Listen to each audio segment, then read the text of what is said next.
ഈശോ മിശിഹായ്ക്കും സ്തുതിയായിരിക്കട്ടെ. എല്ലാവരും സന്തോഷത്തോടെയും സുഖത്തോടെയും മുന്നോട്ട് പോകുന്നു കരുതുകയാണ്.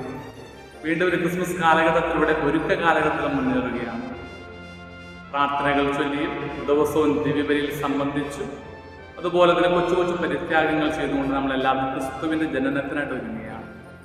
വചനത്തിലൂടെ എല്ലാ ദിവസവും വിവിധങ്ങളായ ടാസ്കുകൾ നമ്മൾ നിറവേറ്റിക്കൊണ്ടിരിക്കുകയാണ്.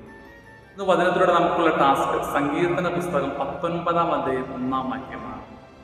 ആകാശം ദൈവത്തിൻ്റെ മഹത്വം പ്രഘോഷിക്കുന്നു, വാനവിധാനം അവിടുത്തെ കരവേലയെ വിളംബരം ചെയ്യുന്നു.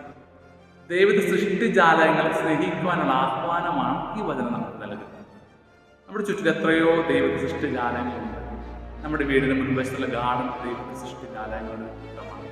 പറമ്പിലെ മരങ്ങൾ, നമ്മുടെ പറമ്പിലെ മറ്റു കൃഷികളെല്ലാം ദൈവ സൃഷ്ടിജാലങ്ങൾ. അവയൊന്നും പരിപാലിക്കുക എന്നതാണ് ഇന്നത്തെ നമ്മുടെ ടാസ്ക്. എങ്ങനെയാണ് പരിപാലിക്കാൻ സാധിക്കുക?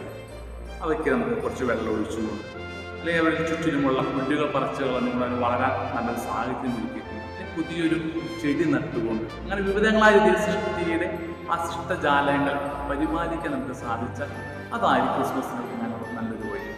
സൃഷ്ടാവായ ദൈവത്തിൻ്റെ സൃഷ്ടികളെ ഞാൻ പരിപാലിക്കുമ്പോൾ സൃഷ്ടാവിനെ തന്നെയാണ് സ്നേഹം. അപ്രകാരം ഒരു സ്നേഹം നടത്തിക്കൊണ്ട് ക്രിസ്തുവിൻ്റെ ജനനത്തിന് ഒരുങ്ങാനായി നമുക്ക് പരിശ്രമിക്കാം. അതിനായി നല്ല ദൈവം എല്ലാവരെയും സമൃദ്ധമായി അനുഗ്രഹിക്കും.